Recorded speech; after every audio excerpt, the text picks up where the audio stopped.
Well, how long have you been playing video games, good sir? Me? Oh, it's been a couple decades. Remember when I went to my babysitter's house in the summertime and she said you could play any game on this PS2, and I was playing every game, Star Wars Battlefront 2 and you name it. The one game you shouldn't play, GTA. And of course that got me thinking, why does this babysitter not want me to play GTA, Grand Theft Auto? And Lord knows I played the game. Second she turned her back, I booted the game. And I got to, what did y'all do? What was the first thing y'all did? Me personally, I went and picked up a prostitute. It was the first thing on my mind. GTA has changed the way that games have been created forever now. And they did it again and again and again. And it feels like every iteration of the game is just another game changer. You can't make this stuff up, man. Remember the first time? I pulled up to Waleed's crib when I was a little boy. Oh, hey Waleed, man, what's this game we're playing? He said, this is GTA San Andreas. And then he showed me a website where I can get it. And I pirated my first game, allegedly. Oh, I had the time of my life. A bunch of years later, I had a PSP. My dad said, oh, you got good grades on your report card, son. Here's a game, Grand Theft Auto. He had no clue what he was getting himself into or what he got me into. But man, was I putting in those cheat codes like it was nothing. L2, R2 triangle, L2, R2 square, L2, R2, and now I'm f***ing invincible, baby. I started my original channel, Agent Zero, to just talk about GTA 5. I was so excited, I started a channel 8 months before the launch of the game, just to talk about the game. And when the game launched, I was so f***ing tryhard. I was like top 1,000 in the racing game modes because all I did was sit there and race all day. GTA is like the one game where it's like, you could just come up with the craziest expectations and they find a way to deliver. So then, when we're talking GTA 6, huh? Seems like every week, there's a new trend on Twitter talking about some GTA 6 is a trending topic, and it gets the better of me. Because I think to myself, maybe Rockstar said something. Maybe, just maybe, GTA 6 is on the horizon. Every time I leave disappointed, man, it's just me getting blue balls, being let down. And you look through these articles, man. GTA 6 details potentially leaked, suggests 2023, man. Guys, I take this very seriously. I know y'all remember, man, GTA 4 came out. Oh, was that a depressing, very grayscale masterpiece of a game? Did it f***ing suck to drive around in cars that never had handling? A little bit, yeah. But did you have the time of your life perusing around Liberty City, guys? Yeah, f***ing did. And then it's as if it couldn't get any better, GTA was like, hey, this is what we're gonna do, guys. I don't know if it's okay with you guys. We're gonna drop the Ballad of Gay Tony. It's a DLC. And what's up with Desi? Yeah, he says he saw you last night. Yeah, and you was holding court with that Chloe Parker? And all the DLC was juicy. Everybody in the industry just waits to see what Rockstar is gonna do with GTA and copies. That's how the game works. And then everybody started doing DLC. Companies that had no business doing DLC would just hold back content at the launch of a game because they saw what GTA 4 was able to do, and boom, now they popularized DLC. For better or for worse, because there's a great way to do DLC. You can drop a game with great content, great replayability value, and a ton of great features, and then 3-4 months later, you can drop some new content. And it's like GTA has figured out the goddamn solution to everything. Man, they monetize the out of their game. GTA is almost always in the top 10 best-selling games of the month, no matter what else is going on. Even though GTA 5 dropped how long ago? 6-7 years now? They be dropping new heists and casino packs and a boop boop boop boop boop boop boop boop boop. And then the game is just, you can mod it. There's so many games that they don't understand the value of modding, and so they they're just banning everybody, giving the game hope. Among Us is literally alive right now because the dev team is like 4 people. The only reason it's alive is because of mods. And we don't even know how long that's gonna last. GTA RP. Now you could literally be a whole new person in a virtual world having the time of your life. I was on Twitch just doing my damn thing. I saw T Grizzly was streaming. I was like, what's T Grizzly doing on Twitch? This is insane. I clicked on his stream. T Grizzly and his gang were at gunpoint walking a police officer off of a cliff in roleplay. Guys, if that's not one of the most juicy evidences of roleplay you've ever heard me describe, you'd be lying to yourself. And then he turned around and Carl Anthony Towns was playing with him, and Aiden, and a whole bunch of content creators and streamers at a boo. Ladies and gentlemen, GTA is life. We know this to be the case. Oh man, yeah, is it frustrating sometimes how to be going crazy with the microtransactions? Yes, it is. But if we look also carefully here, is the budget for the game $265 million? That doesn't even include all the time after launch they spent on DLC and fix and patch this and boot that. GTA is the highest risk video game series of all time. If for whatever reason one of these games flops, Rockstar is in the fucking shitter, because this takes a boatload of money. Just to give you some context, because everybody needs context, Metal Gear Solid 5 was a game that took forever to drop. We actually never thought it would ever drop, and believe it or not, this is a real story. Somebody threatened the guys there and they're like, if you don't drop another game, we're gonna be highly disappointed in physical ways.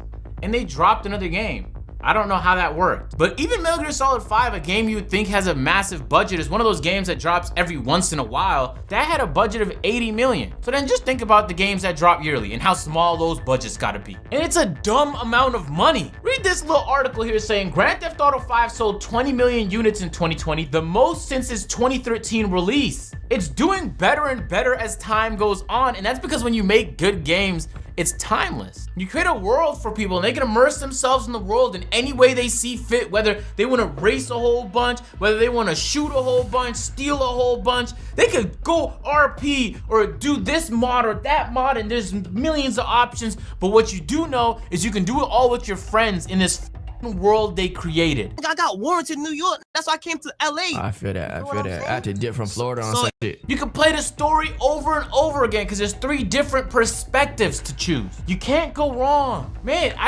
games like, I think we forget just how grand of a game it is and how much risks it takes on a daily basis. For a moment, just forget GTA existed. Grand Theft Auto does not exist anymore. What if I told you there was a game where you are a character and you can literally work your way up in this world by completing missions that are actually entertaining, that tells a really good story. You can buy condos and all kind of different vehicles that resemble the vehicles you love in real life. There's an economy within the game. You can do heists and go to casinos, and a lot of different buildings are enterable. It's limitless potential, and there's deserts and cities. There's beaches, there's helicopters, there's C4. Man, what are we talking about right now, guys? This is like, it's like you can literally play tennis in the game. You could play tennis. It's like a game that shouldn't exist, and we've been blessed to have been able to play it for the last couple decades. As I've been going to retro gaming stores, I've been trying to like build my collection. I want to get all of the games and all of the different platforms that they're on. These are the originals, GTA 1 and GTA 2. So at that point, it becomes very understandable when everyone's dick gets hard the second it trends on Twitter. Man, the moment I see, it could be at E3, it could be wherever, man. I just want to hear something, man. And I know because they took 7-8 years that like my expectations are so it's sky high. It needs to be like EVE Online economy and scale, with like the shooting elements of like a nice casual shooter like Call of Duty, with like the story elements of a masterpiece like The Last of Us, and then an online experience as gloriously replayable as Rainbow Six. There's always like the trendsetters in any industry, and it's a risk to be one because you could be wrong and something could totally flop. But man, they've been taking risks for decades now. I mean, just look at the back of this game real quick, guys. The original game was just like a top-down, you can drive a car. I might play this for, y'all want me to play all the GTAs? I'll do that. That's a second channel video, no cap. I'm gonna write that down. Man, this series took all that was great with gaming and put it into like one bundle. It hasn't been perfect, not even close. Sometimes it can be kind of confusing. I'm sitting there in this Liberty City world just waiting on a phone call so I could do a mission. When GTA 5 released, there was no online for the first couple weeks. The game came out unfinished. And even for those who were waiting at launch, it took me like 6 hours just to download it from the PlayStation Store. And there's been times where like I'm taken aback by how far they've went with the microtransactions. I think to myself like, why are y'all risking ruining a potentially beautiful game just to stifle everybody for more money? Like, all of those problems exist. Then when you just sit back for a moment, you think about what else is going on in the gaming industry, you just become grateful. There's no one else taking risks and doing the type of damage that this series has done. Especially for as long, man, it just keeps, how is it possible a game that released in 2013 is still popping, actually even more popping now than it was when it launched? I'm telling you, man, you make a good game, bro, people's gonna play it. That is simple logic, man. You don't make good games that nobody plays, because good games is games that everyone is starving for, man. You're gonna tell a friend to tell a friend to tell a friend because you all want to hop on and have that fun experience. So many developers is bamboozled why nobody's buying their product. It's not a good game, man. If it is a good game, you did a horrible job at marketing it. But even if you did a horrible job at marketing it, you could still pull off an upset. Man, we done seen Rainbow Six with the most muffled launch in gaming history. Man, they did a full 360, 180 backspin YY no scope off favela rooftops. And they landed the shot, man. And the game is thriving. And look how it's paid off, man. In the year 2020 alone, the game that only cost $300 million to make, which is crazy for a video game. In that year alone, it netted them $6 billion. I don't want to say netted, it grossed them $6 billion. I love good games, man. Anytime I play a good game, I want to support that good game. I don't care if it's free to play. I be playing games sometimes, like, it is free and it's really fun. I start feeling guilty, like I haven't supported them just yet. I'm on the servers, I'm playing the game, but I haven't given them any support and monetary support. They need that to thrive. I was playing Valorant for like the 80th hour straight. I started to feel guilty, like Riot Games just dropped a fucking banger and I haven't bought a single skin yet. Game's not pay to win, so I don't have to, but I want to, so I do. For what it's worth, I absolutely am ecstatic for GTA 6. I hope this drops before 2023, but even if it doesn't, I'm very, very confident that GTA 5 will suffice. I remember the last year at GTA 4 when GTA 5 was announced and everybody was excited for the new game. Me and a bunch of friends that sold the game or gave it away or lost it, we all went back and bought GTA 4.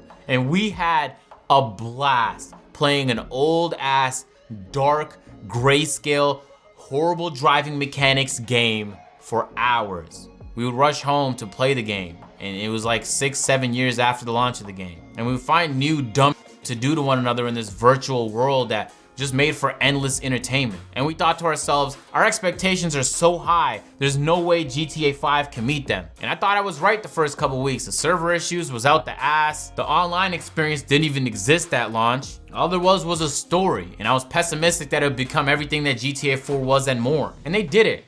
They fucking did it. So I'm done doubting GTA, man. I'm gonna set the expectations super sky high, and the next person that trends GTA 6 that doesn't work for Rockstar Games is catching the suit. Ladies and gentlemen, man, if you enjoyed the video, make sure to drop a like. If y'all want me to play all the GTA games, I get them all. I think I own 5 or 6 of them, a couple on the PSP, the PlayStation originals, of course GTA 4 or 5. I could get San Andreas and Vice City and all of that. I can get those. Those simple enough. If y'all want to see that video, man, make sure to drop a like on this. Y'all new to this channel, make sure to subscribe. I talk about random things. And every once in a while, maybe a random thing you're interested in. Now, I'll catch you guys in the next one. I'm out. Peace.